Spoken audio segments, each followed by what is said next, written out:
Kami ay hindi makahinog ng kamatis dahilan sa nauunahan kami ng hindi nagtanim. Yung aming ispay ay kitang-kita kung sinong nangunguha pero ganyan talaga mga taong tamad. Pag ang taong tamad ay nabuhay ng ayos kumain, may anomalyang ginagawa sa buhay yan.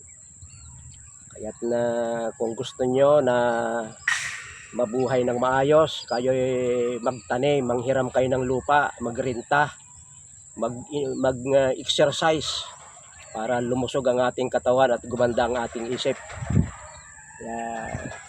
Itong mga ganito ay makakakuha tayo nito yung mga tira-tirahan na magnanakaw. Dahil yung mga malulupit na magnanakaw talaga yung pinakamagagandang kinukuha niyan. Si Brother Derek nakailang pitas na, kami hindi pa nakakapitas dahil kami nauunahan.